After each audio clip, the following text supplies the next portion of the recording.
and a lot of you I know.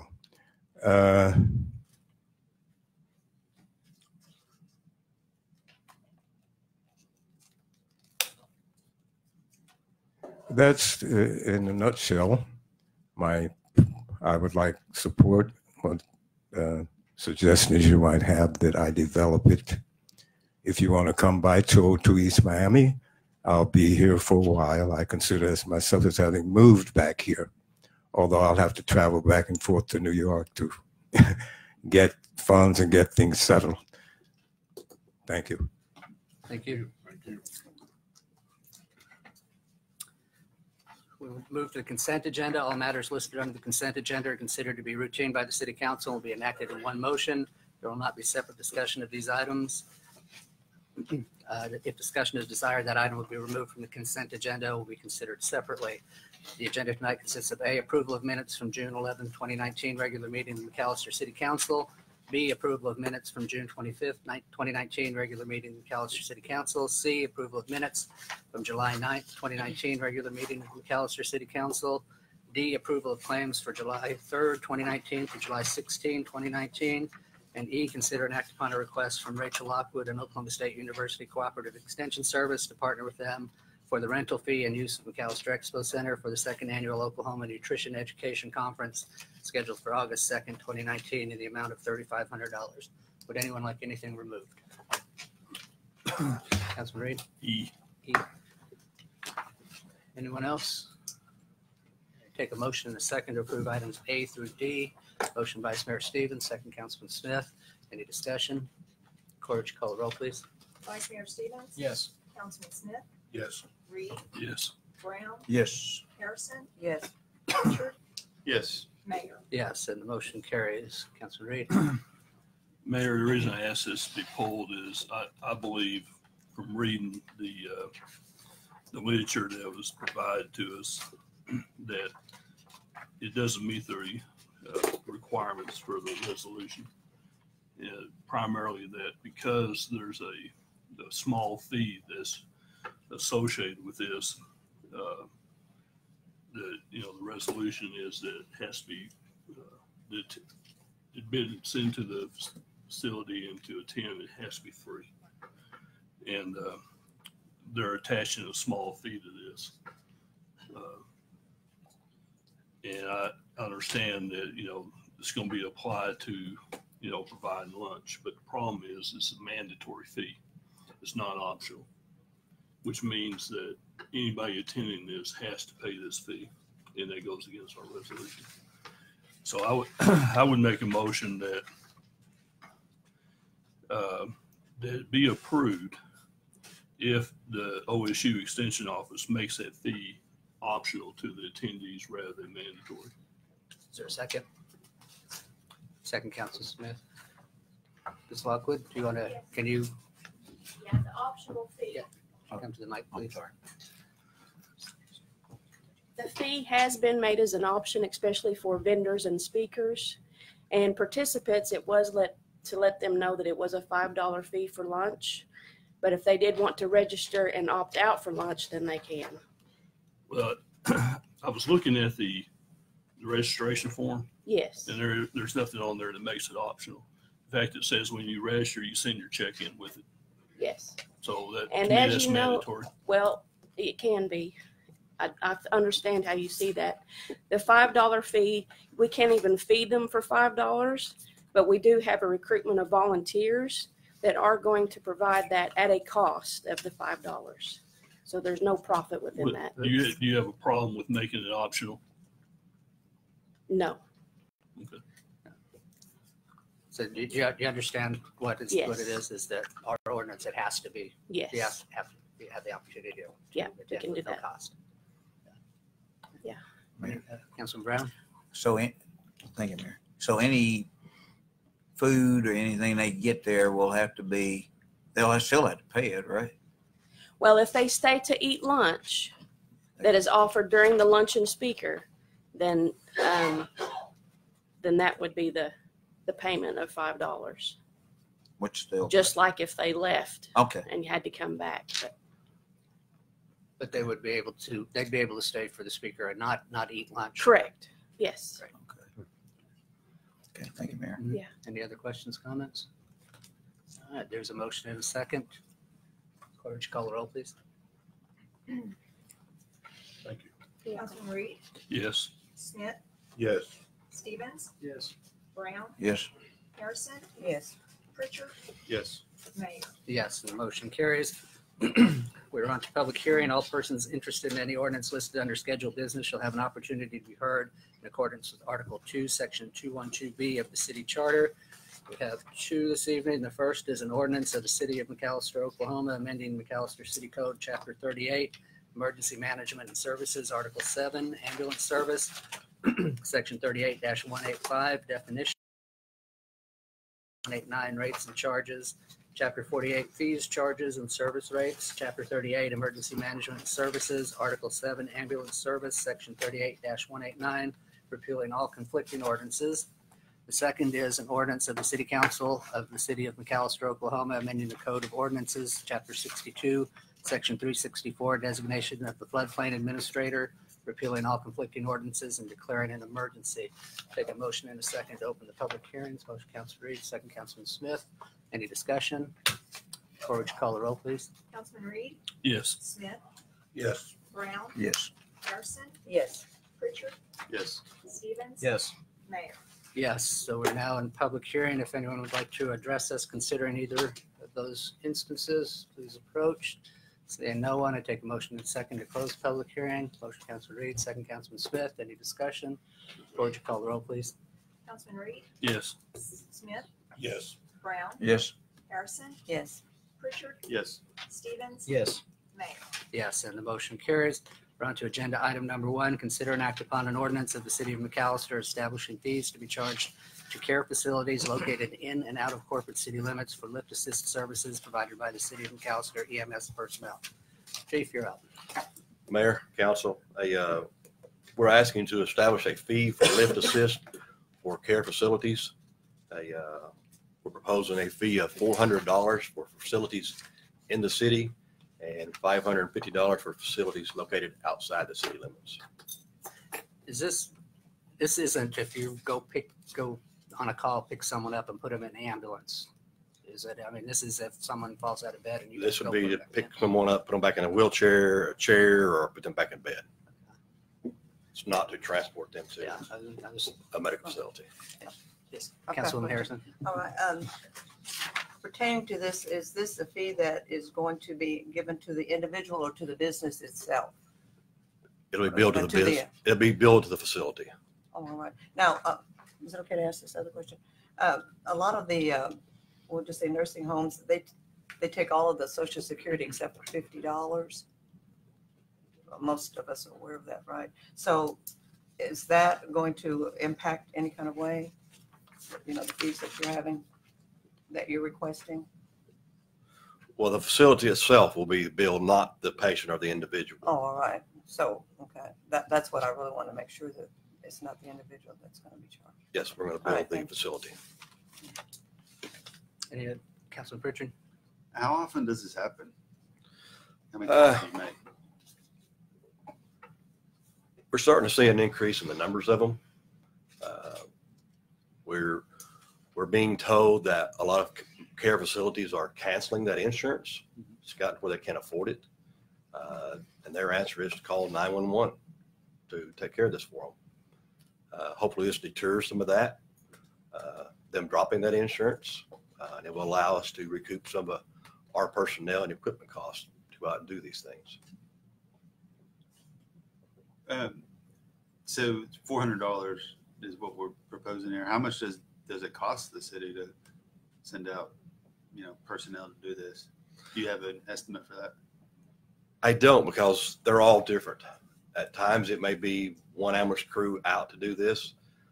At times it could be, depending on where the patient is located at, it could be a couple ambulances and maybe an engine company out to do this. So they're all a little bit different. Do you think this fee is high enough to deter people from calling you? We're hoping. We're hoping. Okay. Thank you. I've got one other. Councilwoman Harrison? Is this strictly funds for the fire department and not any other agency? The city is just strictly the fire department that's needing this. Well, it'll be my understanding to go back to the general fund. All funds go back to the general fund and then they're redistributed through the council, through the budget. Okay. Thank you. Anyone else? Take a motion and a second to approve. Motion Councilman Reed, second Councilman Smith. Any discussion? Corge, call the roll, please. Councilman Reed, Yes. Smith, Yes. Harrison, Yes. Pritchard, Yes. Stevens, Yes. Brown, Yes. Mayor. Yes, and motion carries. Thank you. Thank you, Chief. We're on to agenda item number 2, consider and act upon authorizing the mayor to sign the contractor's final pay estimate number 4, final and certificate of substantial completion for the contract with Sunrise Construction LLC for the Indiana Avenue drainage improvements and accept the project is completed. Mr. Vaughn is making his way up here. Mayor, Council, it's a pleasure to be here tonight. This is the Indiana Avenue drainage project that was successfully completed. I mean, tongue-tied. They finished the work in June. They did a really good job. Everything's complete. The punch list items are finished, and we're recommending the project be accepted as complete and the final pay estimate. Yes, City Manager. I forgot who you were for a minute. Mayor and council, I'd like to just make a comment real quick. Sunrise Construction did an outstanding job on this project. They did it very timely, very efficiently. We were also able to bring in another contractor who did some minor curb and gutter work for us on Indiana. And this is kind of like the perfect project because Indiana Avenue is also in desperate need of an overlay, an asphalt overlay. So not only will we have new drainage, they'll have new curbing and guttering, and next week they'll get an asphalt overlay. And then we'll be done with that piece of property. Any other questions, comments? Take a motion and a second to approve. Motion Councilman Smith, second Councilman Reed. Further discussion. Corge, call the roll, please. Councilman Smith, Yes. Reed, Yes. Pritchard, Yes. Stevens, Yes. Brown, Yes. Harrison, Yes. Mayor. Yes, and the motion carries. On to agenda item number 3, consider and act upon acceptance of the bid from Western Interiors and authorizing the mayor to sign a service contract with Western Interiors for the painting of 3 sides of McAlester Public Library. Mr. Hornick. Good evening, Mayor, Good evening. Council. I'm asking you to consider signing the agreement here. The exterior walls on the, lost my place here. The exterior walls on the east, west, and south exterior of the library have faded and have some patches that need to be done. There were 3 contractors contacted who provided bids. They're attached to your packet. And we want to award the contract to Western Interiors in the amount of $35,635 to paint the exterior walls. Library's in good shape. It just needs some periodic maintenance. It's pretty straightforward. For those that are in questioning as to why we're painting 3 walls and not 4, on the 4th one, there's going to be a mural painted, is my understanding. Is that correct? Yes, I forgot to mention that. Mayor, if I could, that is not correct. Okay, the mural is going on the west wall. The funds availability we do not have over that parking lot, so that east wall is not being painted. North, south, and west wall, and the murals going on the west wall. What really prompted this was the mural that's being paid for by the Friends of the Library and by the it's called SEPLISO, Southeastern Public Libraries. Public Library System. Yes, So I'm assuming then the east wall doesn't need painting. it does, but at this time we're not going to paint that. We're not proposing that to be painted. Councilman Harrison. I've got one quick question. Will the library be closed during the painting? Shouldn't be, since it's exterior. There should still be access. Okay, thank you. Councilman Pritchard. I don't know if anybody here can answer this, but I believe it was last council meeting, we adopted the resolution to support the new library. And they also made it sound like that they had some willingness to spend some money to build a new library. I don't know when or if that's going to happen, but if that is going to happen, I don't really know doesn't seem like a good idea to paint the old library if we're going to build a new one in the near future. I think what we did last time was support the fundraising effort. Not. I don't think they have anywhere near the money. I know their past attempts, they didn't get anywhere near the money that they needed to buy a place. Well, and that will might be the case. And this may have just been Mr. Holden more confident than, but I left with the impression that their board was willing to dedicate, I can't remember how many he said, but millions of dollars toward the project. So maybe we have already, but does anybody know if we've talked to the library about their progress on when they plan or if they plan to build a new library? Councilman, I've been in several of those discussions, and to my knowledge, they don't have any money committed to that library project at this time. We passed a resolution stating that they were going to move forward with a fundraising effort. I can tell you that 8 or 9 years ago, I was a part of a movement here at the city, a very strong movement to build a new library. And we looked at several facilities, existing facilities, and also the opportunity of a new facility. None of that ever came to fruition because of the cost. This is a different group of people, and Cepliso is heading up that endeavor. But we're probably looking at somewhere 7 to 10 years out on this process. That's why we want to move forward with painting the exterior of this building. We've got a lot of damage that's going on to the exterior of this building. If you look at what is happening off of that side of the roof and everything, and the deterioration coming down the side of the building. Vice Mayor Stevens? Pete, maybe I didn't understand. So we're painting 3 sides of it. We are. One of the sides we're painting, they're going to paint a mural on it? We are. They have actually gone out to bid for those murals, and they've had 4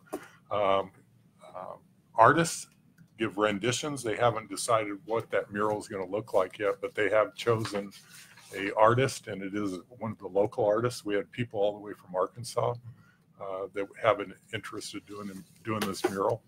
Maybe I'm not tracking it. So why aren't we painting the 3 sides that's not going to have the mural on it? No, only one side gets the mural. Okay. And it is the west side, which is the Adams Street side. Which is the side we're not painting then? We are painting. Okay. We're not painting the east side. We're painting the west side. Is it safe to say you're asking why are we painting something that we're going to paint a thank mural you. on? That's exactly We are it. painting the building that has the mural on it, the side of the building that has the mural on it. Why? Why not paint the other 3 sides and then the side that's getting the mural? They're going to Because the mural is probably only taking up about 1/4 of the side of the building. Okay. Okay. Thank you. Thanks. I was right there with you. Okay, let's be a little more. I cannot bring this. Okay, on the Adams side of the building, there's a couple of windows up high and a couple of arches in the middle of that building. That mural's going inside that. Okay. So Sorry, I didn't do a very good job of explaining this. that's the south side of the building. Is it south? Okay.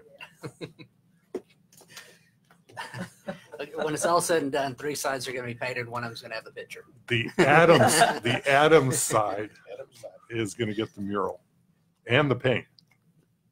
Okay. Anybody else?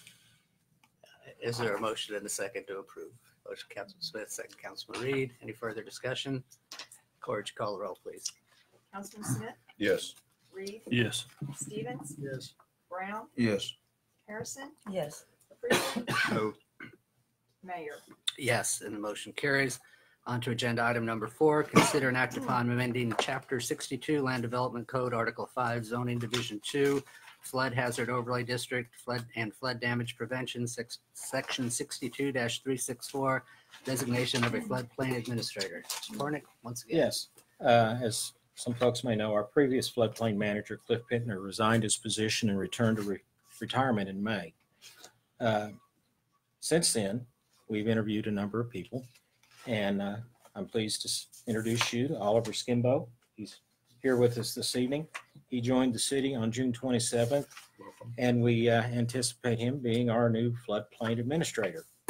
He's attending some floodplain management courses already, and he's working toward getting accredited by the Oklahoma Water Resources Board.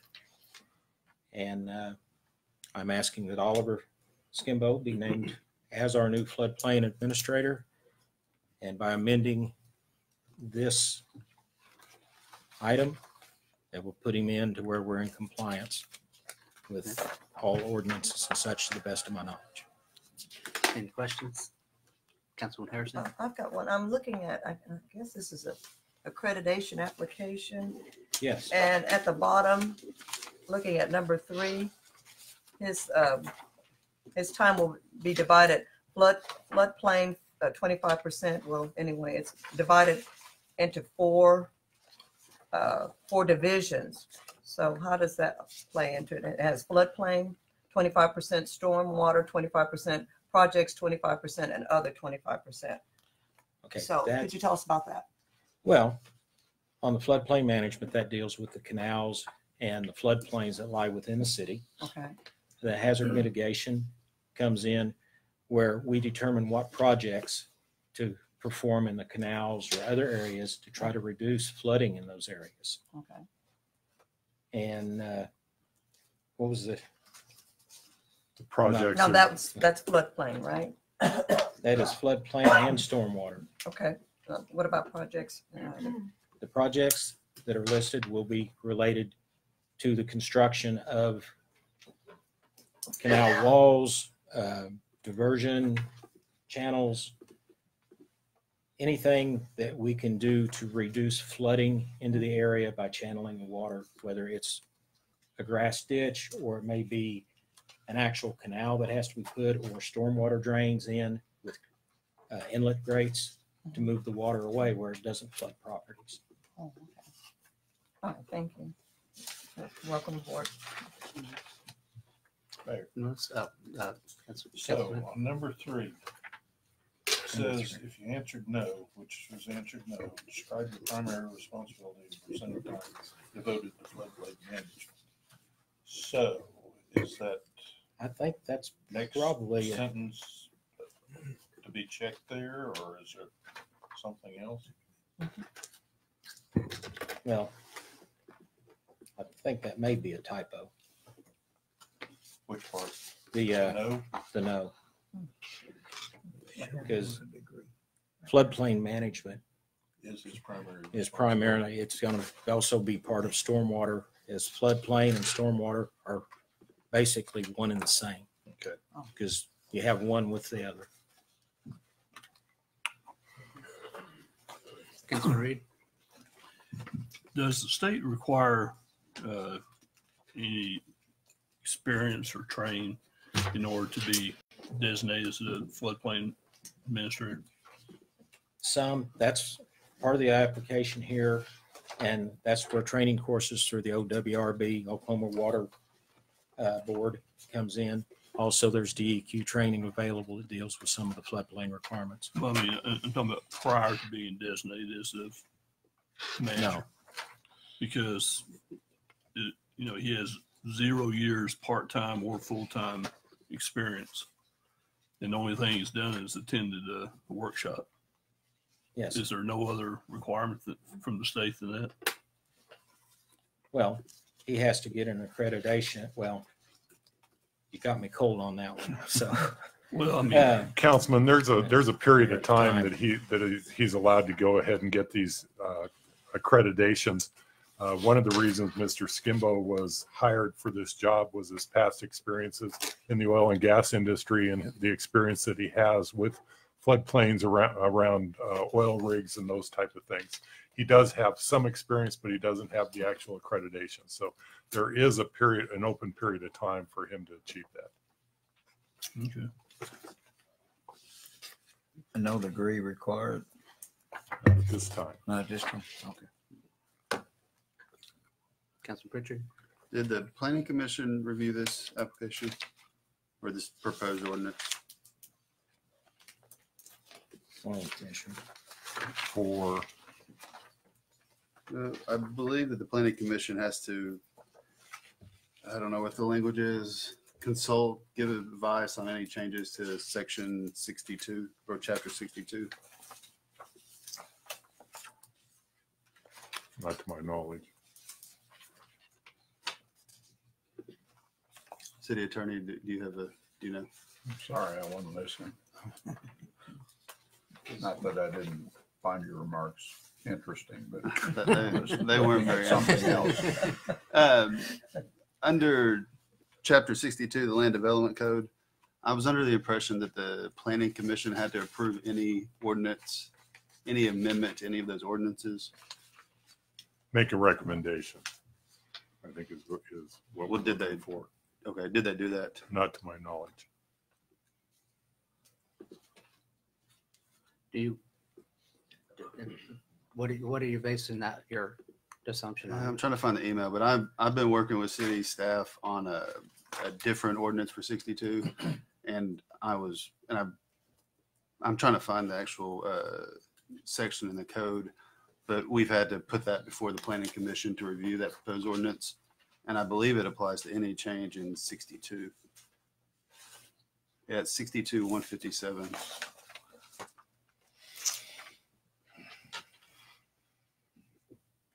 I mean, it's very clear. It says that before the city council shall amend, change, or repeal this article or any part thereof, it shall request the planning commission to submit its recommendations on such proposals, amendments, changes, or repeal, change or repeal. I mean, I don't like this. It's painful, but it's what the ordinance says. Well, I think probably the prudent thing to do would be to make a motion to table this and allow the planning commission to review it. We will get it back to the planning commission for review. Is that a motion? Yes. Councilor Reed? Table. Second, Vice Mayor Stevens. Any further discussion? Corge, you call the roll. Is there any specific time or just until? Well, the planning commission will have to, I don't know when they meet. I don't know what their meeting schedule is, if they've met this month or when they meet next month. So we could probably go to the second meeting in August. We can probably make that, yes. Mayor, I was gonna ask him, he looks like a high school kid. You look pretty young. I was gonna ask him if he has a job somewhere else and this is gonna mess him up. No, he can still work for the city of McAlester Okay. while we're Okay. reviewing this resolution. And that was a compliment, by the way. I wish I could get that kind of compliment. We need him on the football team. When is the next planning, Yeah. planning commission meeting? I don't know off the top of my head. It's August 20th, I believe. Yes. August 20th? I think That's they prior to- meet the third Tuesday of every month. So this will probably come back to the first meeting in September, Mayor. Okay. I'm good with you guys on the motion. Yeah. The first meeting in September? Yes. And Vice Mayor Stevens was the second? Yes.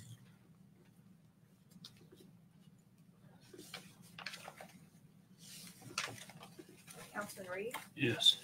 Vice Mayor Stevens? Yes. Councilman Brown? Yes. Harrison? Yes. Pritchard? Yes. Smith? Yes. Mayor? Yes, and the motion carries. Good catch, Councilman Pritchard. We're on to agenda item number 5. Consider an act upon authorizing the mayor to sign change order number 1 from Built Right Construction LLC in the amount of $1,144 for the downtown streetscape project. Change order will extend the completion date for the project by 1 day to November 15th, 2019. Mr. Vaughn. Mayor, council, it's a pleasure to be back up against you tonight. During construction at 23 East Choctaw, when we came through there and they installed the brick pavers, the contractor's doing a very good job. He's on schedule.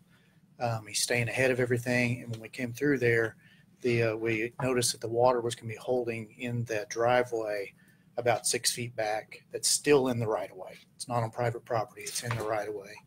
The unit price bid, we looked at what it would take to replace. It was about 6 feet. The width of that driveway comes up to be like $1,000, a little over $1,100, $1,144 to be exact, per the unit prices that they bid. City manager authorized it to go. They have constructed it. It is draining well, and council action is to ratify the city manager's approval. Any questions? Take a motion second. Motion, Councilman Smith, second, Councilman Reed. Any further discussion? Corge, you call the roll, please. Councilman Smith? Yes. Reed? Yes. Stevens? Yes. Brown? Yes. Harrison? Yes. Pritchard? Yes. Mayor? Yes, the motion carries. Under agenda item number 6, discussion and possible action on approval of an amendment to the City of McAllister's ambulance billing and related professional services agreement. Chief, once again. Mayor, council, Set this up so none of you guys could leave. We keep alternating you. it works. We're wanting to participate in a supplemental Medicaid reimbursement program. What we're asking is for a 2.25% increase on our EMS billing, so we can partner with a public consulting group which will actually put together this plan for us to try to recoup some Medicaid monies that we have outstanding. Okay, I wasn't clear on what this does. From what I could gather, that a lot of times Medicare pays 25% less than what we charge, and that this will somehow make up 12.5% of that. I'm not certain on the numbers that, like you just quoted. I do know that Medicare or Medicaid doesn't pay the full bill. When you're a Medicare or Medicaid provider, you're agreeing to accept whatever they pay. I give an example. Say a bill was $600 and they decide they want to pay you $400. There's $200 left, what I call left on the table. That money is what we're asking to be able to try to go put a plan together and recoup that $200. Who would we get it from? It would come through the Medicare Medicaid program, through the I guess you go back to Medicare Medicaid federally. So we would be asking them to pay another $200? Yes. Yes, sir. But why would they? I'm not sure all the details. It's a legislation that they have passed. The states have to pass the same legislation. The state of Oklahoma passed it last spring, I think, last session. Went into effect last September. So we'll be able to go back to there. It's at a level higher than me. For what it's worth, you haven't cleared up a lot of my understanding of it either, Councilman Smith. It's worse than it sounds.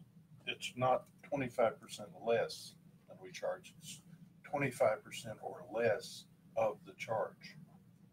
Of an actual bill. Typically, it says we're only recovering 25% or less of what we charge. It's something like that. So we leave a lot of money. Yeah, I'm all for getting it. I'm just not sure where it's coming from. If Medicare's it would saying, actually "Oh, come. we're gonna do It would it." actually come from Medicaid themselves. Yeah, and that's where I'm getting lost is if they're gonna, why aren't they gonna pay us anyway? I mean, why do we need to pay a consultant to get them to pay us what they would be willing to pay us? It's a government deal, John. Government red tape. And if they are unable to collect any monies from Medicare or Medicaid, then we pay nothing. So there is no risk to the city on this proposal. Exactly. Okay, but there's the 2.5%, correct? That we're gonna pay the consultant or the. Yes. It'd be 2.5 on top of what we normally pay our billing company. Councilwoman Harrison. I've got two questions. Who is going to be in charge of this billing? Is it going to be somebody from the city, or who's going to be elected to do this, requesting these funds? And the other thing is, it says on here, item number 2, 12% of the client's revenue from the ambulance supplemental payment program when funding settlement is received. So what is that about? It's my understanding that this public consolidated consulting group will put the plan together. We will submit that. Now, where will they be? Our billing company will be the ones to actually submit. Oh, billing, okay. Submits for the payment. All right. That clears that up. Now, what is this 12%? What is that about? 12%. Our EMS billing right now is at 9 3/4%. That's what we pay our billing company. This additional 2 1/4 will put us at 12% for this particular program. our billing company will get 9 3/4 of it. Okay. Consolidated Public Consulting Group will get the other 2 1/4 for their services. Offer services rendered. Yep. Okay. Thank Once this program's over, we're right back to our normal billing of 9 3/4%. you. When do you expect this to be over? I'm sorry. Is it a yearly program? What- Well, it went into effect last September, so we can go back, I think last September or October 1st. We can go back to that date up until the end of this fiscal year, Okay. July 1. So it's a 12-month. Well, it'll be 12 months this go around. Next year, it'll be a full 12 months. Yes. Thank you. You're welcome. Anyone else? Take a motion in a second. Motion, Councilman Smith, second, Councilman Reed. Any further discussion? Corr, would you call the roll, please? Councilman Smith, Yes. Reed, Yes. Stevens. Yes. Brown, Yes. Harrison, Yes. Pritchard, Yes. Mayor. Yes, and the motion carries. Mayor, Thank you, Council, Chief. thank you. Thank you. We're on to agenda item number 7, consider an act upon to confirm the selection and appointment of representatives to serve on the local economic advancement and development lead committee. The mayor typically makes the selection, and this gets confirmed by the council. We can go on these one at a time, or I can give you the list of who my choices would be, whichever way you guys would like to do it. Vice Mayor Stevens? If you're making the appointments, why don't you just tell us who you want to appoint? We'll just confirm. That's what I'm saying. Do you want to do them individually or just do the group? That's the question. I'm fine with, my personal opinion is doing it as a group. Just tell us what you want to do, then we vote from there. Councilman Harrison? I've got a question. Where did these nominations come from? Who, They came from the industries themselves that are listed. the industries Yeah, said we these are sent the out a people letter. that we want? Okay, you sent out a letter. All right, Okay. thank you. So without objection, then I'll just do it by group. Okay, so for finance, it would be Jay Ackard from Bank First. For education, it'd be Dana Hugel. From the ammunition plant, it'd be Brian Forrest. For healthcare, it would be Kayla Robnick. From commerce, it'd be Kyle Spruce. From industry, it'd be Chad Donnelly. And from Common Roots, it would be Mickey Lloyd. Councilman Pritchard? Are we making motions to approve that? Is that what we're doing? Yes. I'll make that motion. Okay. Okay, any further discussion? Corey, would you call the roll, please? Councilman Pritchard, Yes. Stevens, Yes. Reed, Yes. Brown, Yes. Harrison, Yes. Smith, Yes. Mayor. Yes, and the motion carries. We do also have to do a representative from the mayor of the city council. I would actually like to chair this committee. I'm going to resign as the chair of the TIF committee for the 14th Street project, so there won't be any issue with that. So is there a motion and a second or any discussion on that? I'll make the motion, Mayor. Motion, Councilman Brown, second, Councilman Smith. Any discussion? Corr, would you call the roll, please?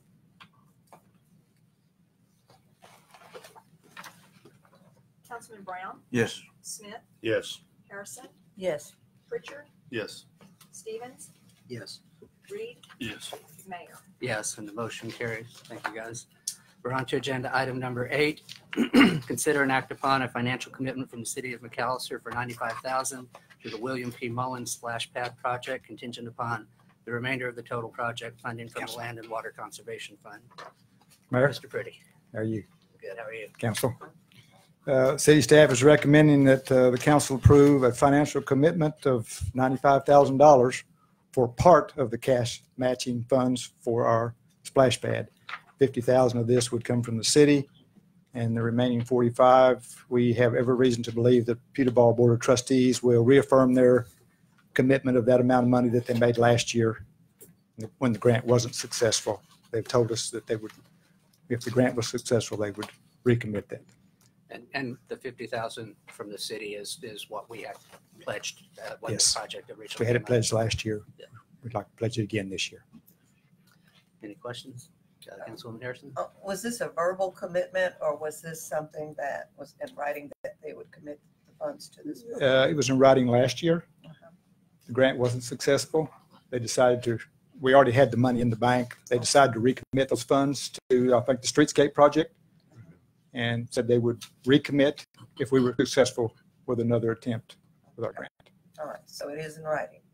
Yes. All right, thank you. Make a motion to approve. Okay, is there a second? Councilman Smith, any further discussion? Corge, call the roll, please. Vice Mayor Stevens, Yes. Councilman Smith, Yes. Harrison, Yes. Pritchard, Yes. Reed, Yes. Brown, Yes. Mayor. Yes, and the motion carries. We're on to item number 9, discussion and presentation by McAlester Police Department on crime statistics within the city of McAlester. Chief Wanzek.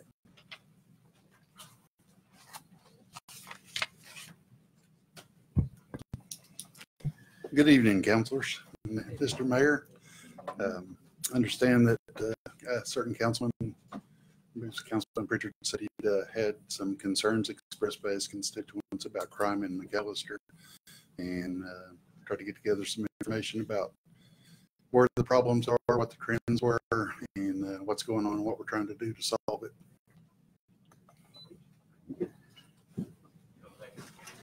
Okay.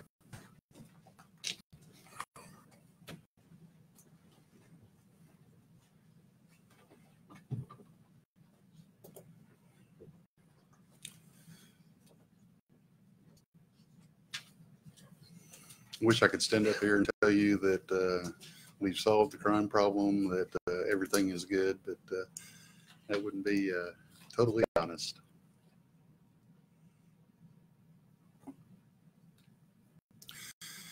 These are the crime statistics for the last 3 years. Also have information for the past 9 years that I've collected, but I thought it most pertinent to put the past 3 years to show you what we're up against, what's going on. If you can look at those, you can see that first category, burglary from an auto. That's where our biggest problem is right now. Tremendous upsurge in that. The crime we call car hopping, a slang term, that people are going around in the late evening and early morning hours, and really they're just going around into neighborhoods and they're trying car doors. And if they're open, they're going to get in them and get whatever they can find out of them. It's really pretty rare for them to actually break into a car, break out a window or jimmy the lock. That's really rare. I would say 95, probably more than 95% of those crimes are just finding doors that are unlocked and getting the property out of them. Burglary of residents shows a decline in the trend. Grand larceny looks like it's slightly up from last year. Shoplifting's pretty even. Vandalism's up, but I think we solved a certain percentage of our vandalism crimes with a case we worked recently. Hopefully we won't see much prevalence of that again. Petty larceny, that kind of goes hand in hand with the car hopping burglary of autos. It is up as well. I noticed that our controlled dangerous substance crimes are up. Now those are usually arrests. That's not a crime of theft. That's where the officers are out there arresting somebody. I feel that the more people use drugs, the higher the property crime is going to be. It was asked in the town hall what percentage of property crimes are related to drug use, and I think it's 75% plus. Down there at the bottom, you see the receiving, possession of, and concealing stolen property. And for some reason, I put public intoxication in there. Does anybody have any questions about this graph? Yes, sir. The receiving stolen property, is that like somebody going to one of these stores and ripping something off and then selling to somebody and they receive it, buy it cheaply? It very well could be. Most of the time it's us catching somebody with stolen property on them. Like the burglaries from autos. I checked it, and this year I think we only had 3 arrests on burglaries of autos. But when you look at the receiving stolen property, it's well up into the double digits. And the reason is, when you find somebody with stolen property, it's easier to prove that crime than it is that they were the ones that actually broke into the car or the house or whatever. Okay. Thank you. Yes, ma'am. I've got a question. Could you give us the breakdown on which ones are actually misdemeanors and which ones are felonies? And is this strictly the city of McAlester? Yes, this is strictly Okay, the all city right. of Which ones are McAlester. actually misdemeanors and which ones are felonies? Burglary of an auto, second degree burglary, it's actually moving to a third degree, a new category in the new state statutes. Burglary of a residence is a felony. Grand larceny is a felony. Shoplifting is usually a misdemeanor, but it can be a felony. Vandalism is normally a misdemeanor. It has to be pretty bad to be a felony. Petty larceny is of its nature a misdemeanor. Controlled dangerous substance, mostly it's a misdemeanor anymore after 780.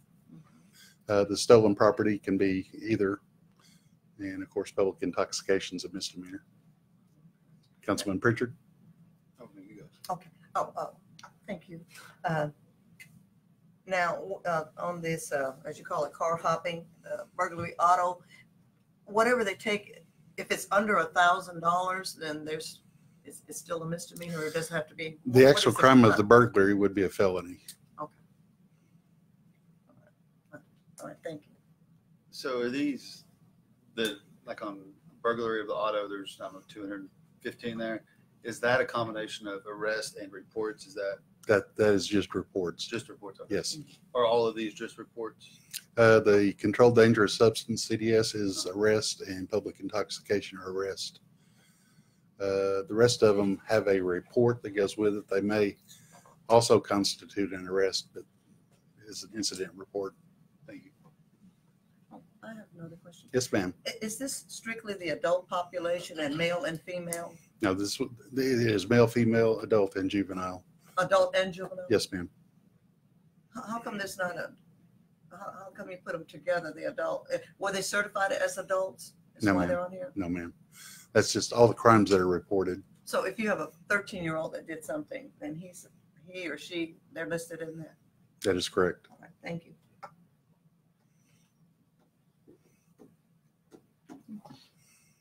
Move on if no other questions. This is a crime rate per 1,000 residents of different cities. I chose the ones in southeastern Oklahoma as much as I could. Muskogee, Ada, Idabel, and Poteau. And it shows you in 2007, for some reason, Ada was really low on crime. McAlester was at 57 crimes per 1,000 residents. Well, you can read it. It shows you that at this point, we were not the highest, I guess kind of right in the middle. Again, Ada's a little different, which I can't give you a reason why, because when you look at the average rate over the last 10 years, they're right there in there with us at 53 crimes, and we're at 52. And for some reason, Poteau in 2017 had 65 crimes per 1,000 residents.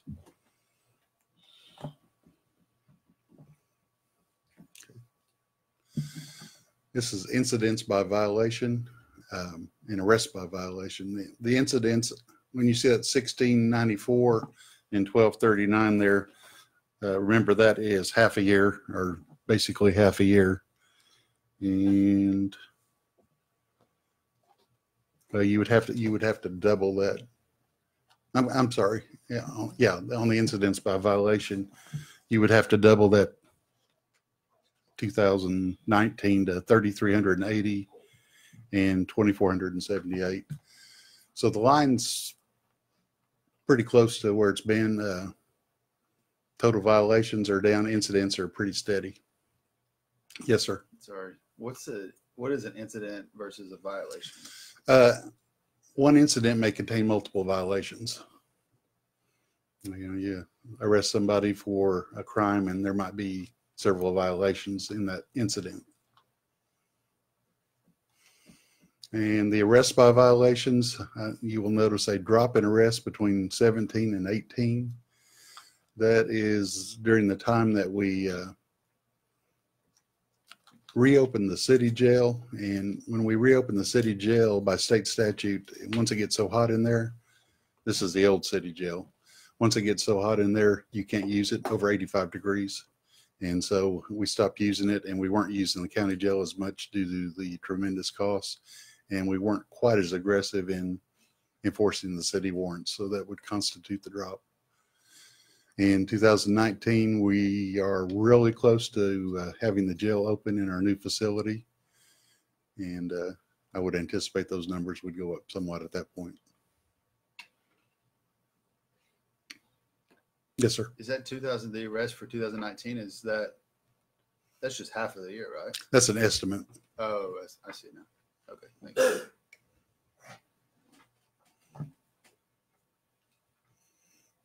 That's all the slideshow. Are there any questions that you have? I do have some information about plans in the future. All right. Does it look like you need another officer? It seems like that you're in need of another. Well, I would love to have 10 more officers, but How many did you say, 2 or 10? 10, or maybe 20. However, you have to be practical when you're looking at stuff like that. Right. Some of the things we've started doing to try to curtail this problem a little bit is our guys on the late evening shift and the night shift are working really hard on field interviews. When we see people out, we're stopping them and talking to them if they're walking or if they're riding bicycles. We started enforcing the bicycle ordinances that are in the city codes. While that's all well and good, we get a lot of information, and sometimes we make a case off of that, and we usually find out who's out and who's doing what. You have to remember that we can't just stop somebody and say, open up your backpack and let me see what's in it. We have to respect the Fourth and Fifth Amendments rights of each of these people out there as well.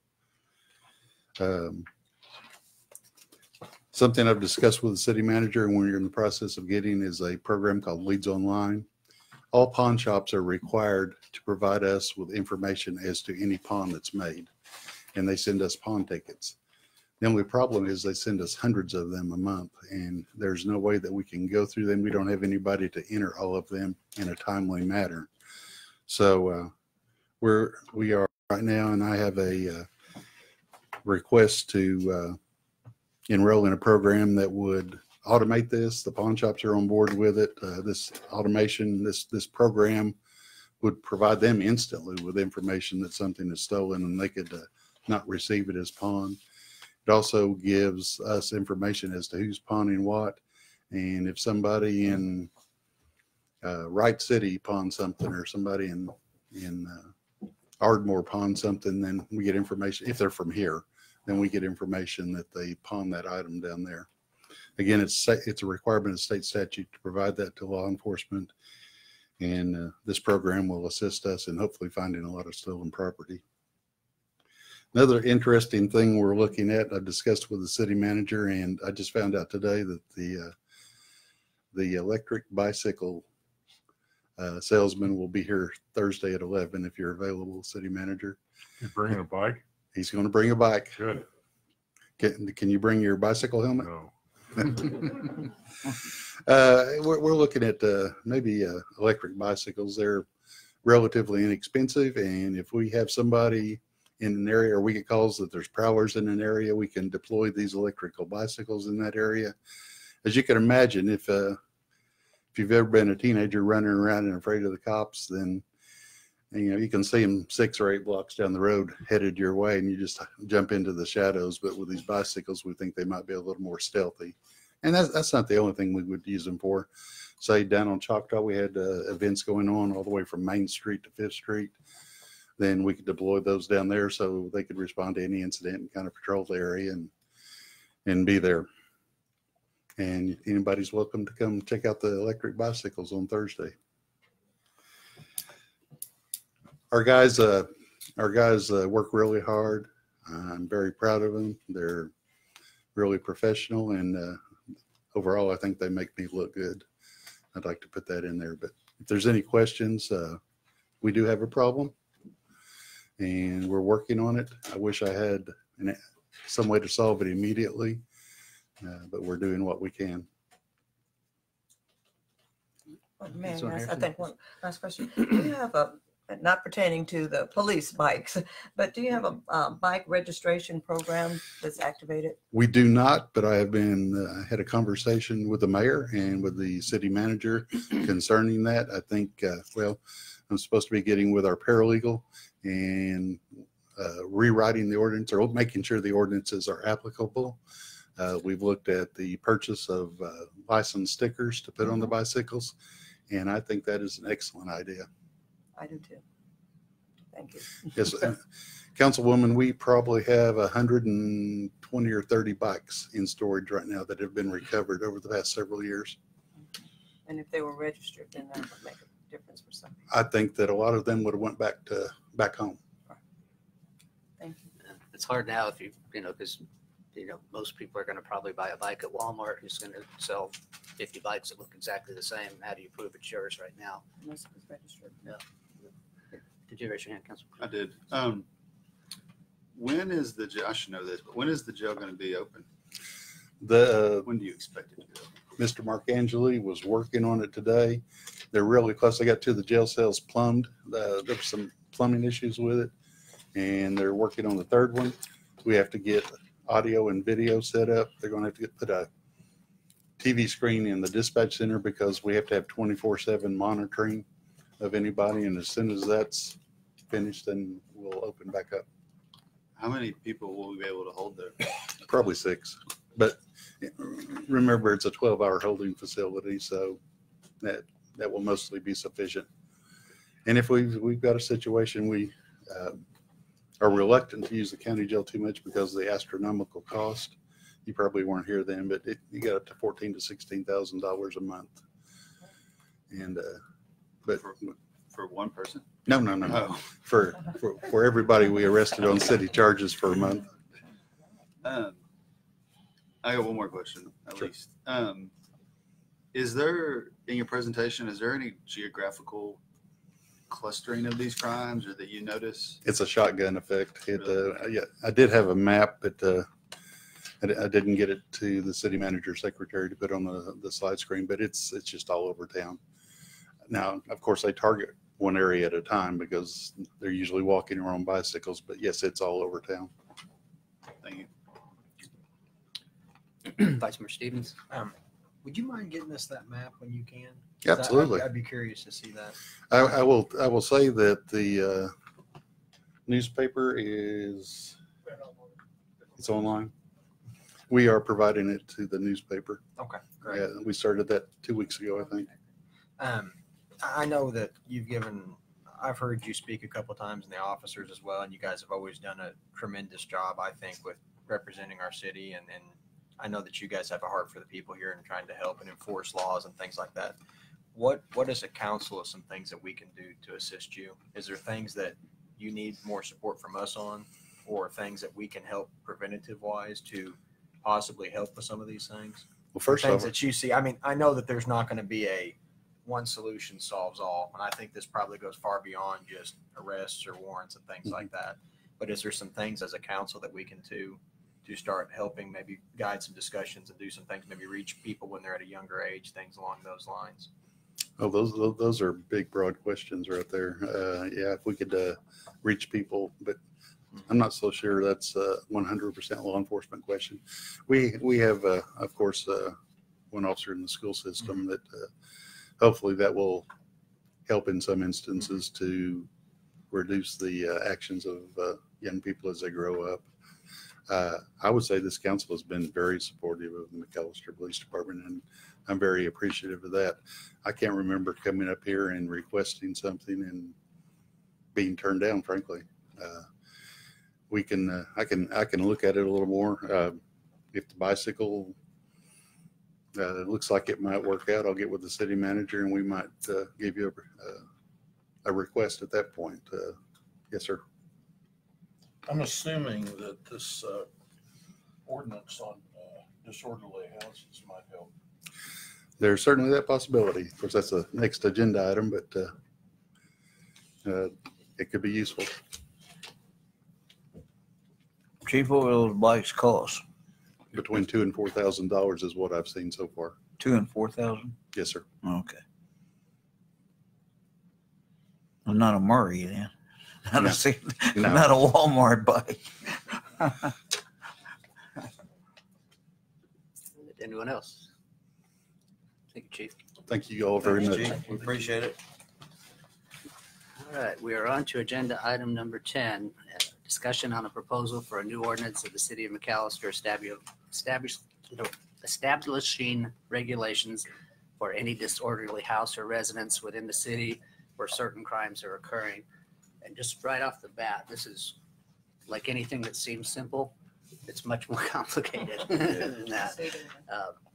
Essentially, what we would be looking at is, to target a nuisance location, you'd have to answer the question, is the property used for committing the acts listed above? Is there a history of arrests for one or more of these illegal activities at the property? Will these illegal activities continue if legal action is not taken? Does the property have a reputation as a place to frequent for one or more of these illegal activities, and have lives or businesses of people in the areas surrounding the property suffered or been adversely affected by these illegal activities? Basically, we all know throughout town, we could probably all take somebody to a drug house. That, people that they arrest people, but they come right back to the same places over and over again. So this is a possible way of addressing it. This is where it gets complicated. The ACLU and the Housing and Urban Development both have very serious concerns with ordinances of this type, because they can the instance that they use most often involves domestic violence. So if we were to, just for sake of argument, use the Midwest City ordinance, where three calls in a rolling 90-day period, you would be charged with this. If you had 2 calls for drug use or intoxication, and the 3rd call is for domestic violence, we're putting someone in the position of calling in domestic violence, which could result in them being evicted from their property. And that's apparently happens quite a bit. The ACLU's sued a number of cities on it and won quite a bit of money from it. And HUD very much has some issues with that. So with that in mind, the handout I gave you guys has the charges that the Texas statute uses as far as theirs goes, which does not include domestic violence. So that's a way around that. And it outlines which crimes would be considered under the ordinance. The evidence that would be needed under the Texas statute would be you would use the arrest reports, calls for police service, and search warrants contained in local department records, as well as police officers and residents' affidavits are all used in the process to determine how the disorderliness, for lack of a better term. There is a lot to this, and there needs to be a lot of feedback on it. I put it up for discussion because it is a complicated item. However, it is something I think that we could benefit from creating some form of method for the police to be able to go to the places that are having constant criminal activity, even if it's not the same people that's in there. It allows us to address it by location, and the property owner, who obviously does not want to be having people selling drugs out of their property, has an opportunity to fix the problem themselves before it becomes an issue that we would have to fix. So, anybody has any questions or anything, I will try to answer them to the best of my ability. Councilman Harris. That's a good question. All right. Are there going to be any fees for these infractions? It would be determined. What Texas does is whenever the charge is made, the property owner has to put up $1,000 bond. Okay. So if the charge is upheld and the property owner does not submit a plan and complete a plan to correct the problem, the bond is forfeited, and the property can be shut down for up to a year. So that would be something that we would have to determine the exact way that we wanted to do that. That is one way of doing it. Okay. Now this is if the property owner knows there's something going on. Correct. But if he or she doesn't know, how does that apply? Well, they would be made aware of that Oh, they'd be and, made- and have an opportunity to submit a plan to improve the situation. Oh, okay. Go ahead. One of my biggest concerns about this, and I can understand why this is coming up, but maybe the need, is search warrants. How is that going to be addressed? I'm You not- know, you just can't go up to people's property and go in and start doing things. And Right, you would have to have a search warrant. So let it comes say- after three yeah, say violations. for sake of argument, you own a piece of property that, Okay. that Councilman Brown is living in and selling drugs out of. And so the police served 3 search warrants on that location under the, like I said, using the base of the Midwest City Ordinance. Okay. And they do that within 90 days, then this could be that the disorderliness could be declared, and we could work the process from there. Oh, okay. So we would contact you and say, hey, this is where we're at on this. What are you going to do about it? Oh, okay. Seeing that the ACLU is involved, are there concerns about profiling? There wasn't with the ACLU, there was with HUD. Oh, there was with HUD? Yes. And, could you tell us what that was, please? That they just said that it can be used against certain ethnic groups. However, I don't think that's an issue in our city. So, I mean, I think you can look at any of our crime statistics and it's not going to, we don't have any racial profiling by our police officers. They do an amazingly good job. I'm not saying they are, but I'm just Right, wondering yeah, what, right, yeah, what, yeah, because I mean, that's, yeah, that's 'cause going to it's- come up and people are going to ask. Yeah, and it's much different in, for instance, New York City, that there's Bigger much, population of people to pick on. much more diverse populations as well. Yeah. So here, in small towns, everybody knows each other. But I felt like I needed to ask that. Oh, certainly. Thank you. Councilman Reed. Mayor, I think one of the things that the city would have to decide is what would be the ultimate goal if the problems weren't corrected. How much teeth would the ordinance have? Because to me, if just shutting a house down or shutting a commercial building down for a year, all you're doing is creating another dilapidated property. It's not going to fix the problem. Just go somewhere else. To me, that the ordinance would have to have an option that if it wasn't corrected, that the building would be removed, be torn down. Yeah. That's the only thing that's going to get that owner's attention is the potential loss of that property. And one thing I believe that would have to happen too, we'd have to make sure there was a good tracking system. Who's going to track these instances that's occurring with this problem?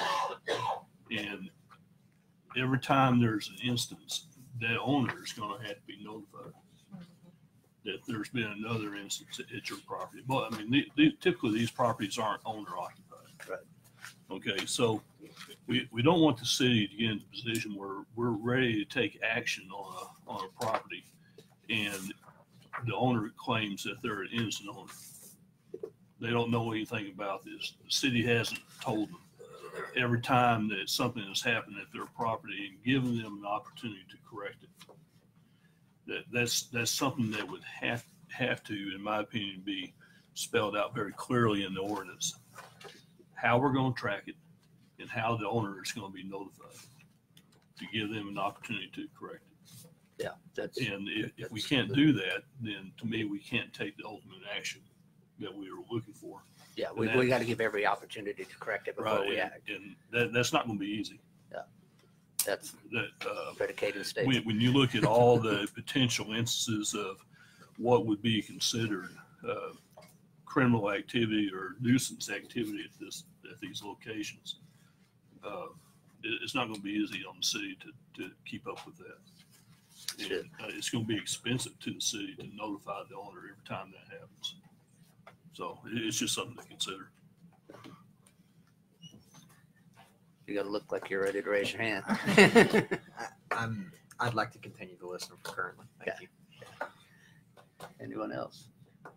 Councilman Harrison. All right. So, it's pages of different possible infractions and violations. So you've reduced it to what you, to this Just distribution. As a suggestion Okay. on the handout, because if you look at the Midwest City Ordinance, they've got a list of about Oh, 70 it's or vast. 80. Yeah. And the big concern I had was simplifying it and making sure that domestic violence wasn't in there, because if domestic violence is in there, we're going to get sued. Oh, okay.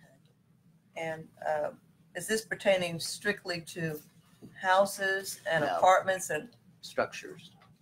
It could be, the Texas statute even goes as far as convenience stores. Okay, so you're going to base it upon the. Well, I'm not basing it on On that anything. you- If we decide to do anything, are going to do it as a group. Yeah. Oh, okay. I was just trying to see if this was strictly resident, if it's a house, apartment, businesses or what. It's going to be any of those. It can be. It can be. All right, thank you. And Mayor, some of these apartments, I'm sure that the police go there 2 or 3 times a day. Is that a fair comment? I can tell you how the Texas statute handles apartments.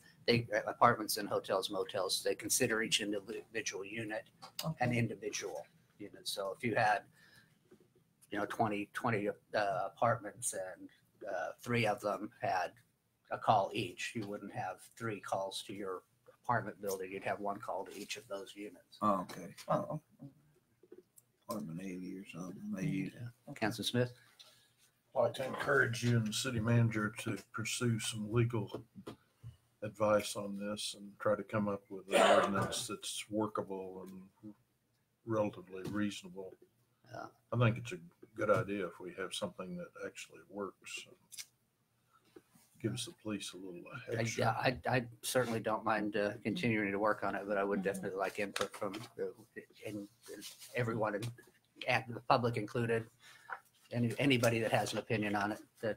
So that if we do it, we do something that makes sense and is fair and reasonable to everybody involved. Good. I don't think this is a bad idea at all, so far as the heart of what the ordinance is. So I'm in whole means of exploring something that possibly can be worked out and done as a council and help our city. I think some of my concerns is I feel very much, I don't know, from hearing you talk about the ACLU and HUD and things like this, and that's why I reached out to you, I think last week or the week before, to get this to talk about it.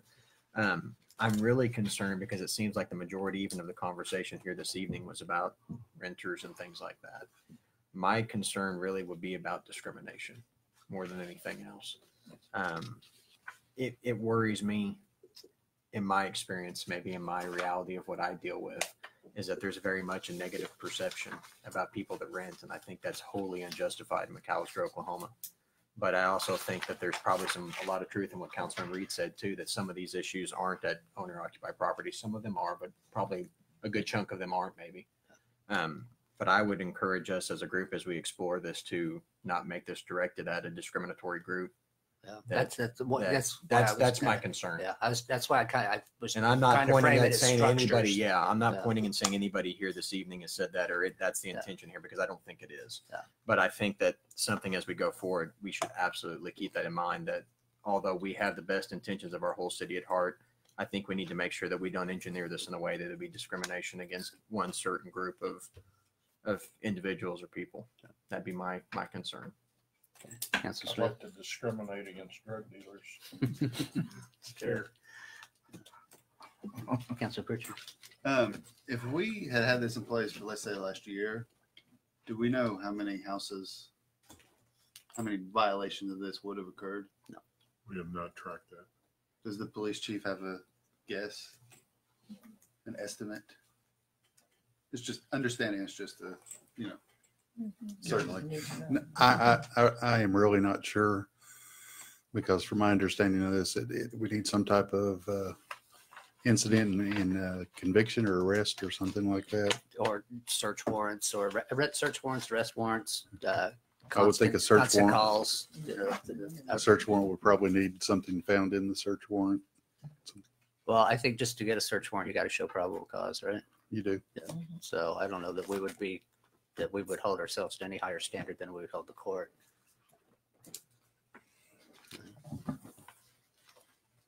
I mean, that's just my opinion on it. I researched this a little bit when I found out this ordinance was coming up, and there's a state statute that is applicable to this, and I never did know of it until I started researching this. I think it's 21-1026. And one of the reasons I did not notice it before was that it's in prostitution and child pornography or something like that in that section of Title 21, but it does not reference that necessarily at all, but more of a disorderly house, lots of crimes occurring at the house. Very short statute. And when I was researching it, I found out that it has been to the appeals court 2 times. Same case, one to civil appeals and one to criminal appeals and it's from McAlester. And J.C. Pratt was a defendant, and I think Lauren McCurtain, I'm sure you remember him, was the attorney on the case for the plaintiff, or for the defendant, I mean. And so you can look at that and see if that would give you any insight. Of course, to use that statute would have to, the district attorney would have to initiate it. I can tell you, I've spoken with the Oklahoma Municipal League on this, and they have encouraged me to present it to their legislative committee to try to get it into legislation next year at the state level. Okay. So for what that's worth, I don't know if I was speaking with an attorney or not. Well, I was surprised when I found that statute.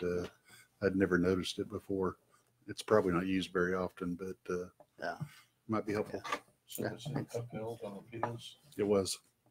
The criminal court upheld it. He also appealed because he was terminated from his employment with the state.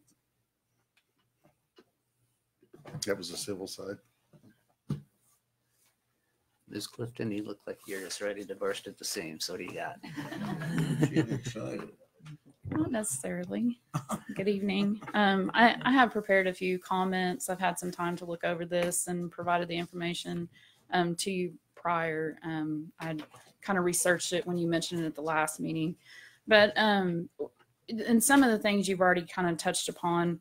But on the issue in paragraph B2 of the Midwest City Code and in the draft, it does state that which results in convictions. I looked at the Midwest City Code, and included in the examples of the list of the codes, it addresses actual criminal activity that they actively prosecute in municipal court. And they have adopted codes within their municipal code, to prosecute the criminal activity.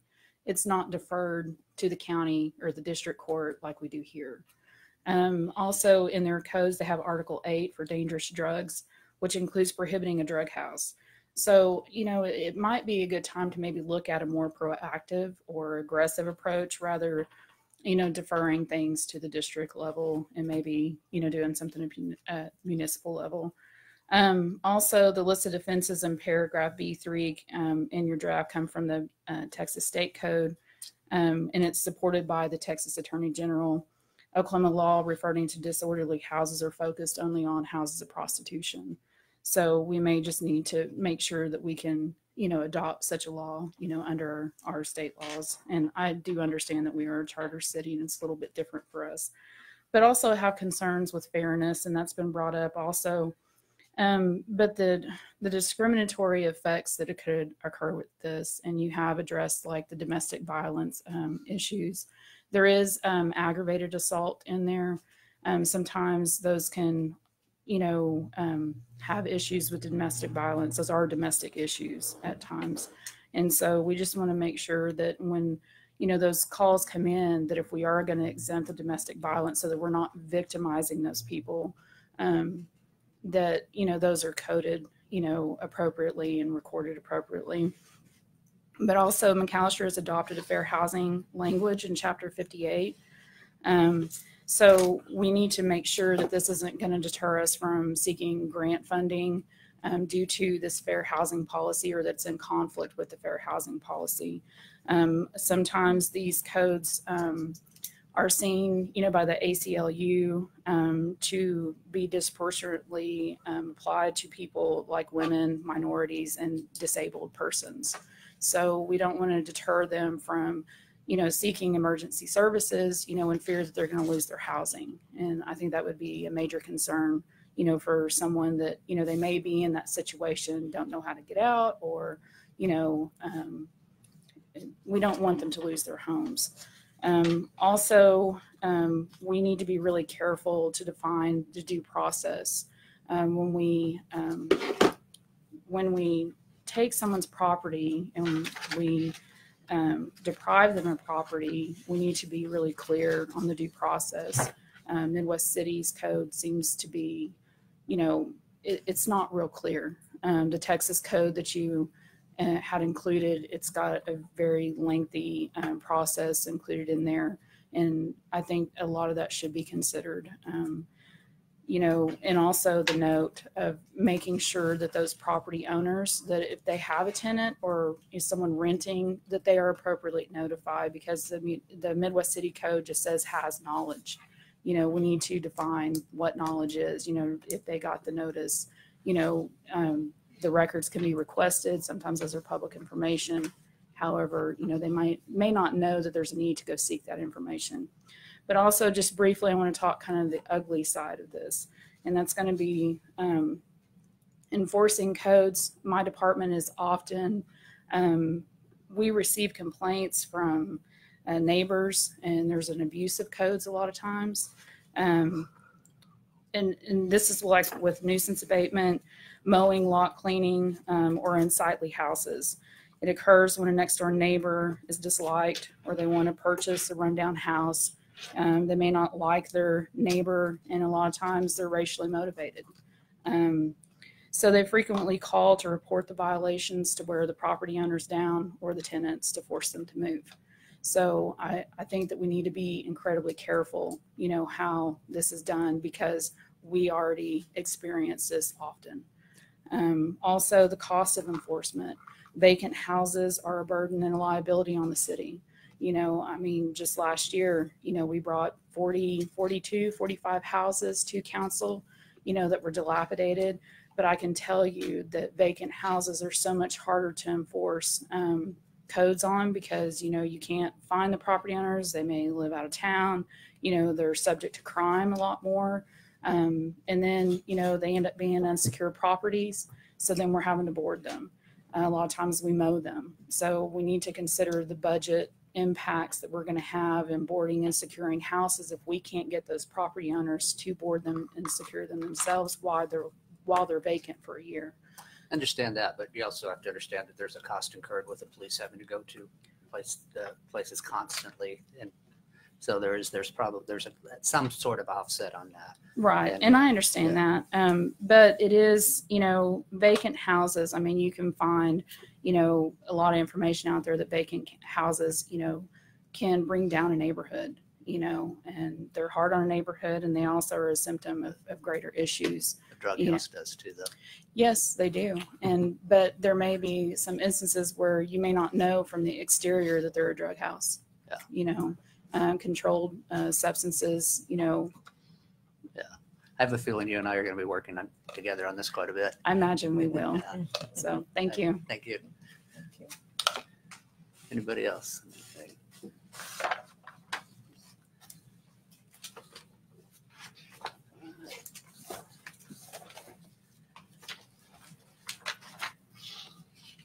In that case, we're on to new business. Any matter not known or which could not have been reasonably foreseen prior to the time of posting the agenda in accordance with section 311.9, title 25 Oklahoma State statute.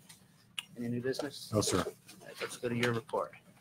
I handed out earlier this evening a report on some of the upcoming projects that we're working on for fiscal year 2019-2020. I just wanted to go over these quickly so that everybody kind of understands. We've talked about these over time, and I wanted to put them in a form that we could kind of follow and address as they came up. But in our infrastructure projects account, this year we have budgeted $2,232,197. That represents that half-cent sales tax that the voters gave us a couple of years ago for infrastructure. We have the Waterway Trail Grant. That is a $850,000 project that has a $175,000 match from the city. The Coal Creek Pump Station, we've talked about that a lot, bringing that back online and having a secondary water source for the city. That's pumping and dredging. Talawanda Dam 20-inch water line about 2 years ago. That is the 20-inch water line that blew out below our water plant and actually caused the city to go dry. And before we could get that repaired, that line has to be rerouted up over the Talawanda Dam. That, along with the 30-inch water line on McAlester Dam, is we are expecting bids on both of those projects on Thursday. We will be back to the council sometime in August to make our recommendations on awarding those bids and moving forward to get those two projects behind us. We have the sewer line at 5th and Miami. That is a community line that's in design. We have the Coal Creek Pump Station, which goes along with the pumps and the dredging. That's the electrical side of it. So that entire project is $1,000. Our infrastructure street improvement project for the upcoming year is 5th and Washington, including the roundabout. That is a $592,000 project.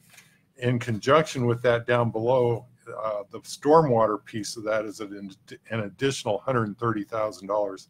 That entire project's about $720,000.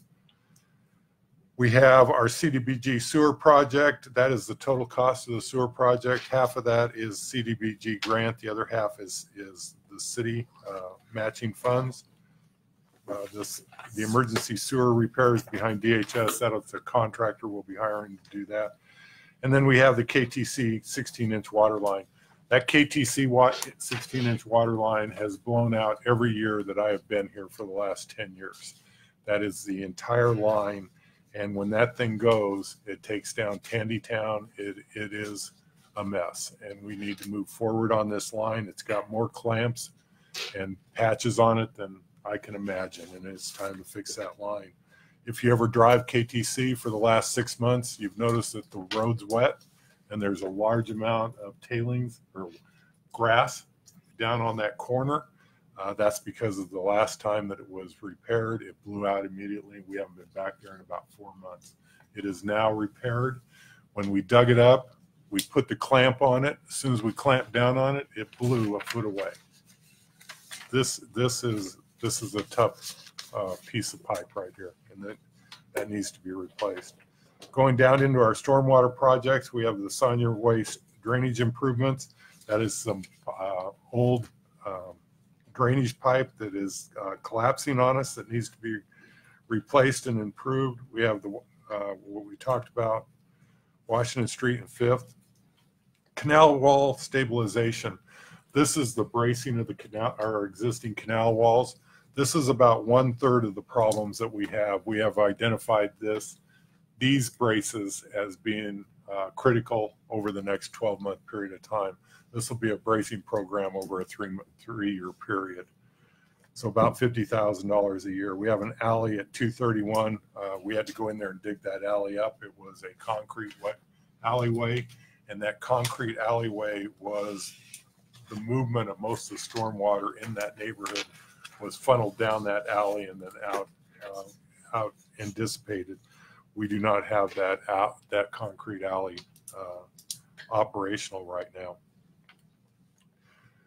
We've got Choctaw Avenue curb and gutter, 5th to 6th Street. That's just curb and gutter. We've got the 102 Sonia Way bank stabilization. This is an expansion of the canal behind Sonia Way, 500-foot expansion of the canal. That canal is outside the banks, and it continues to take people's personal property. We have got to get this taken care of and back inside the banks. We've got the Newton Heights drainage and H&H study for West Street, which empties into the prison.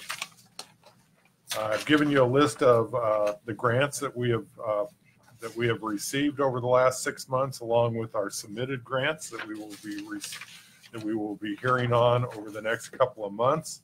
There's been a lot of activity in our grants program. And then real quick on our Parks and Recreation, Arvest Park, we will be installing the sidewalks starting next week. And it is our intent to not install the irrigation system on Choctaw or on Arvest Park. We are going to sod that park and we will irrigate it from sprinklers up above. We do not know exactly where the stream is going in, and we don't know exactly where the walking paths and the bridges are going in at this time. That hasn't been determined, so it's in the best interest to just go ahead and sod it. It's very simple to cut that. It's a 6-inch cut, and you just lay the pipe. So it'll be very, very simple to go back in there and put that sprinkling system back in. The playground equipment at Connolly Park, which is already funded, $65,000. We anticipate that arriving in August. Initially, it was going to be done in June, but with all the wet weather all over the state of Oklahoma, they are way behind on their installations. So we're expecting that next month. And then Leadership Park, being Jefferson. This is the conversion of the wading pool, the playground equipment, backstops, and the basketball facilities. This is a partnership between Leadership McAlester and the city of McAlester. So we're anxious to get that underway and up and moving forward. On the back page, I think we've talked about all of our asphalt overlays for the upcoming year. I've given you a list of the completed projects and also the list of where we're heading in the future. We had some good news today. The asphalt plant south of town that has been down for about a month, maybe 5 weeks now, is back up and running this week. So that gives us 2 asphalt plants. It gives us the one over in Hartshorn and also the one down south of town. We like to use the one south of town because it is a very short haul and we can lay a lot of asphalt really, really fast. So we will be back in asphalt mode next week. This week they were doing some maintenance on the machine and getting it ready for to start laying again next Tuesday. And we will start out on Indiana Avenue there. With that, if you have any questions, comments, concerns, let me know. And all of this is fluid, and it's like everything we do around here, it's adjusted almost daily. So, thank you. Thank you. Remarks and inquiries by City Council. Councilor Smith, Vice President Betsy, Councilor Reed. Pete, if you got any feedback from staff on sidewalks over there on the West Kiowa housing? West Kiowa housing. The crosswalks. Where? The Housing Authority. West Kiowa. You said they'd be looking at it this week. Oh, I apologize. Yeah, for the crosswalks, for the concerns of the people that live over in there. Right. I turned that over to David Laughlin with our traffic division. I have not heard an answer. I know that they went over and looked at it, but I have not gotten the results of that, so I'll work on that. Okay. Councilor Brown? No, sir. Councilwoman Harrison? Time to just make our comments.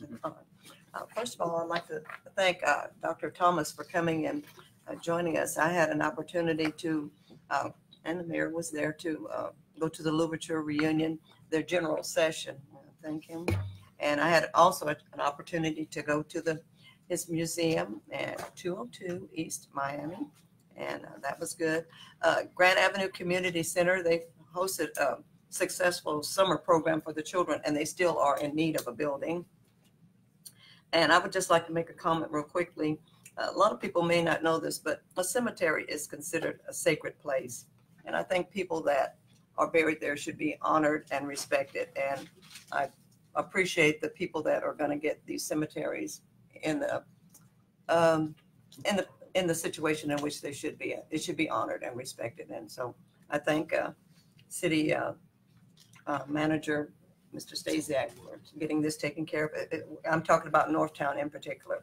So thank you to the employees that are going to honor and respect both sections of that cemetery.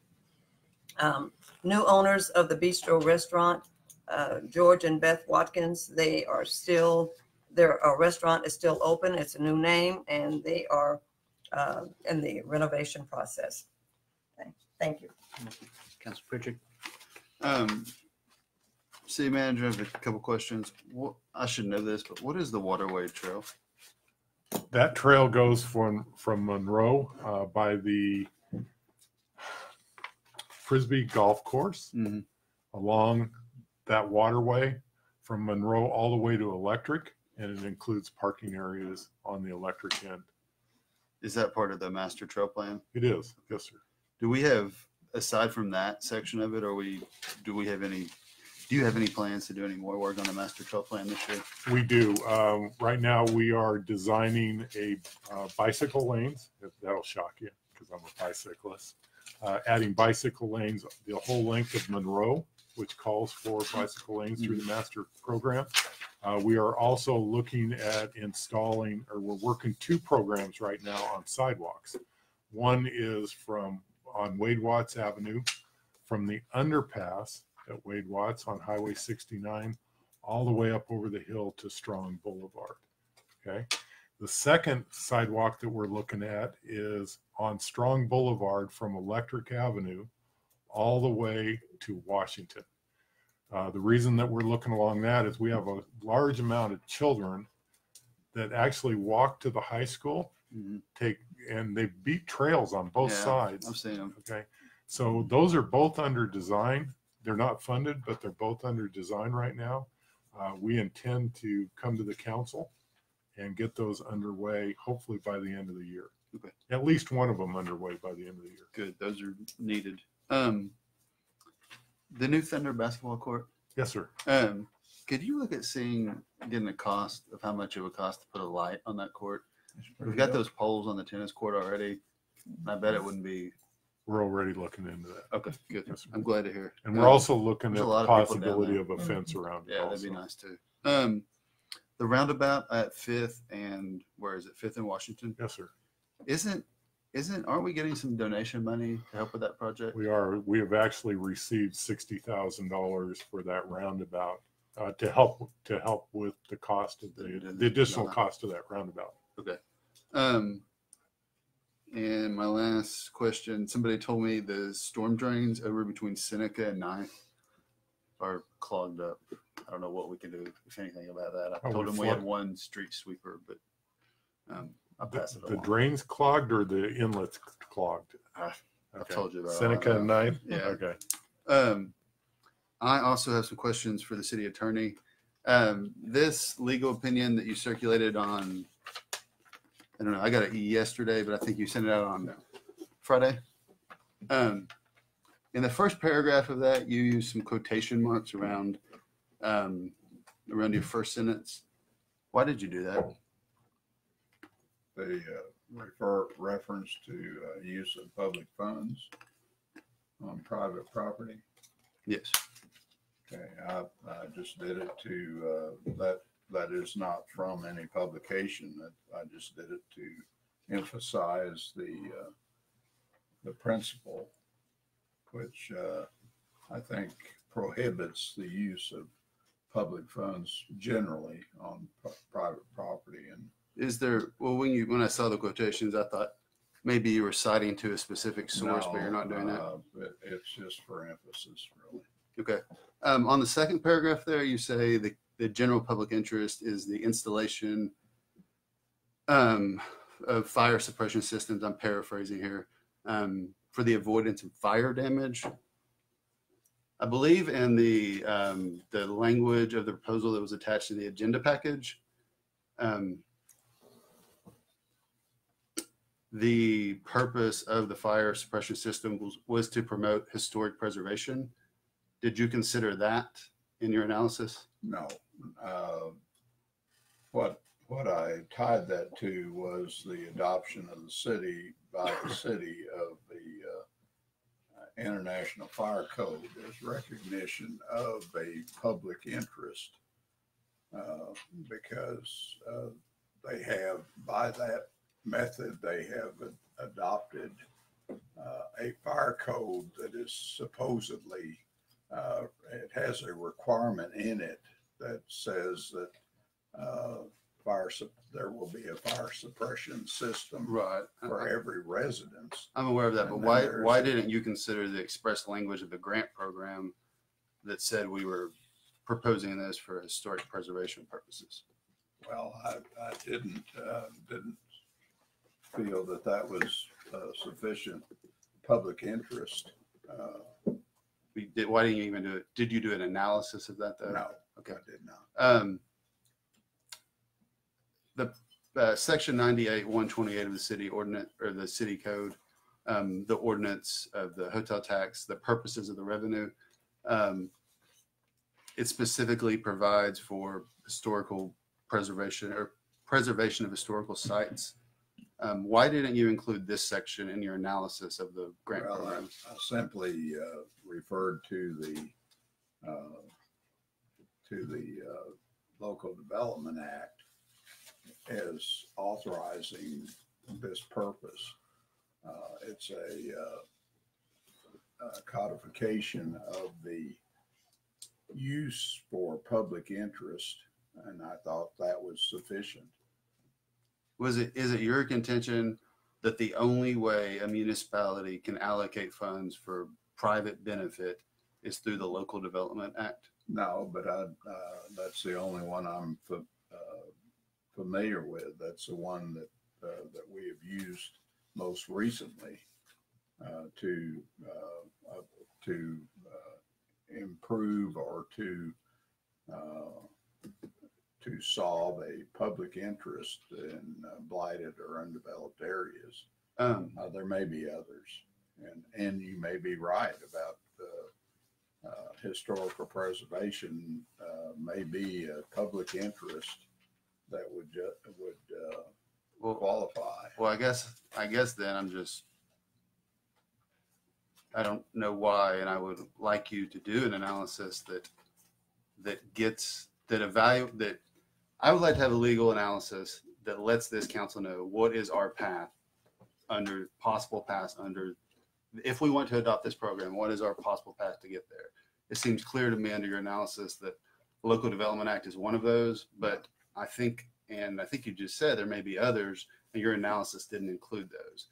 And I would certainly like to see a full analysis of what are our paths. I mean, I know we spend tourism money or hotel tax money for private things all the time in this community. Yes, and I would like to see a legal analysis of how that works. That's not a question, that's a comment. Well, I think the improvement of private property has to serve some public interest, and there may be others. Public preservation may be one of them. It's in the ordinance. But for sure, we've had the experience of the Local Development Act. Well, to be fair, we've had the experience of doing economic development stuff, or spending money on private property without the Local Development Act. We've used public monies for economic development. That's true. I mean, this would be another one. This budget that we adopted is using tourism money for private benefit. We are doing that. Well, I made my comment. I would like to see an analysis that gives this council an option or what our options are to potentially adopt this. If we review that and then we decide we don't want to go down that path, we're worried about the liability that's creating, but it seems clear to me from the questions I've asked and the answers you provided tonight that you have not yet to provide a thorough analysis of potential paths for us to take toward adoption of this potential ordinance. I would like to see that. It's my request. I would be happy to expand the scope of the opinion to include additional things that the city can spend public money on that serve a public purpose. Thank you. Is that it? Yes. All right, mayor's comments. I'll just have one. The Oklahoma Bureau of Narcotics is doing a talk on drug use and drug abuse Thursday at, I believe it's 5:30, Pittsburgh County Emergency Facility over on West Street. So, of course, the McAlester Defense Support Association is having their dinner that night as well, so I won't be able to attend this one, but anyone that would like to, it is available. With that, we will recess the council meeting, and I would take a motion to convene as McAlester Airport Authority. Motion to include approval of minutes from July 9th, 2019, regular meeting of McAlester Airport Authority. Confirm action taken on City Council Agenda Item D, and to adjourn. Motion, Councilman Smith, second Councilman Reed. Any discussion? Corr, would you call the roll, please? Councilman Smith, Yes. Reed, Yes. Brown, Yes.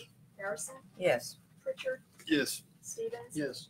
Mayor. Yes, and the motion carries. I'd now take a motion to convene as McAlester Public Works Authority. Motion to include approval of minutes from July 9th, 2019, regular meeting of McAlester Public Works Authority. Confirm action taken on City Council Agenda Item D, 2, 4, 5, and to adjourn. Motion, Councilman Reed, second Councilman Smith.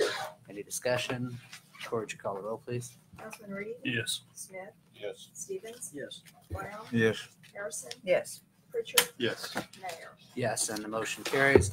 Now take a motion to convene as McAlester Retirement Trust Authority. Motion to include approval of minutes from June 25th, 2019, regular meeting, McAlester Retirement Trust Authority. Approval of retirement benefits for the period of July 2019, and to adjourn. Motion, Councilman Reed, second Councilman Smith. Any discussion? Corr, would you call the roll, please? Councilman Reed, Yes. Smith, Yes. Stevens, Yes. Brown, Yes. Harrison, Yes. Pritchard, Yes. Mayor. Yes, and the motion carries. I would now take a motion to go into executive session, proposed executive session pursuant to Title 25, Section 307B4 for confidential communications between a public body and its attorney concerning pending investigations, claims, or actions. Motion, Councilman Reed, second Councilman Smith. Any discussion? Corr, would you call the roll, please? Councilman Reed, Yes. Smith, Yes. Pritchard, Yes. Stevens, Yes. Brown, Yes. Harrison, Yes. Mayor. Yes, and we're now in executive session. And the elevator does work.